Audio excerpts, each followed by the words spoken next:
Hey family. You know I'm always going to keep it real with you. Relationships are tough sometimes. You love this person, you chose them, you prayed for them, but somewhere between paying bills, raising kids, dealing with life, the communication starts breaking down. And you find yourself in these little fights over the same things. Over and over. Sound familiar? Let me tell you something, it's not always what you're arguing about, but how you're saying it that's causing the damage. Part 1, the problem with blame language. When we're frustrated, it's easy to let blame roll off our tongues. We say things like, "You never listen. You always do this. Why do you have to act like that?"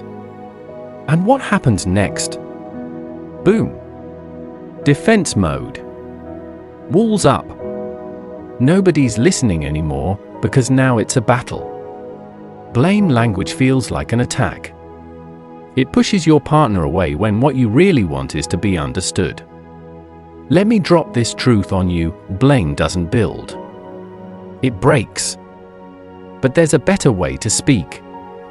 A way that invites your partner in instead of pushing them away. It's called WE language.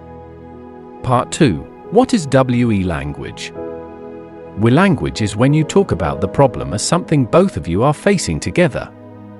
Instead of you versus me, it becomes us versus the issue. Let me show you what I mean. You language, you never help me with the kids. WE language, we've been struggling to stay balanced with parenting lately. How can we fix it together? You language, you don't care about what I'm feeling. WE language, we've both been feeling disconnected. How do we reconnect? See the shift? It's not just about changing words, it's about changing your posture in the relationship. Part 3, why WE language works. When you use WE language, a few powerful things happen. You invite your partner into problem solving instead of accusing them. You show vulnerability, not superiority. You create emotional safety. And your safety breeds intimacy. It's a small shift in your vocabulary, but it can make a huge difference in your connection. Part 4, biblical backing. Two become one. Let's go deeper, y'all. Genesis 2 verse 24 says, "And the two shall become one flesh."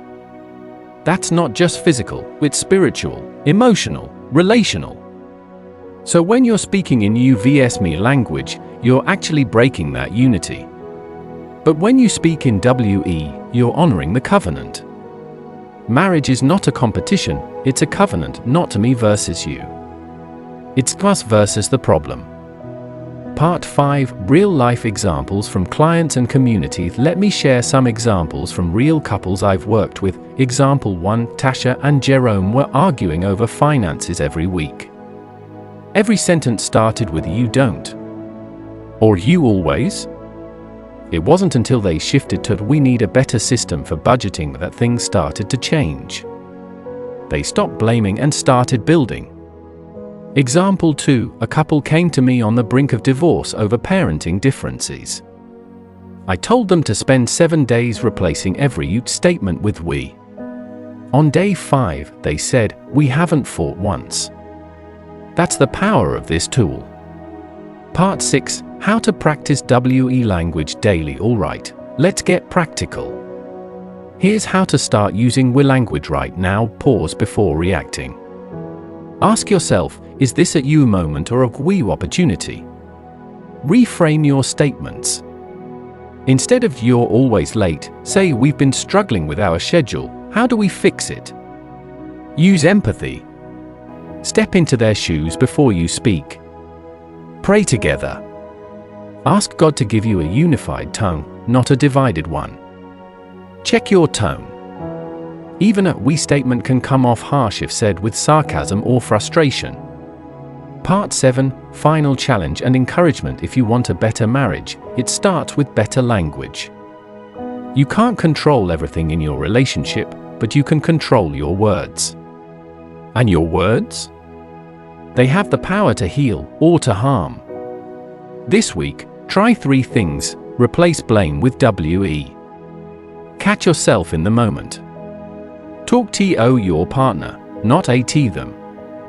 You are not in this alone. God is in your marriage. You have the power to change the climate in your home with your words. And I believe that when you speak life, love, and unity, you'll see a harvest of healing. If this message blessed you, hit that like button and comment below with "We over ME" as your declaration this week. Subscribe to Marriage and Relationship 247 and turn on those notifications. We're talking truth, faith, and love every single week.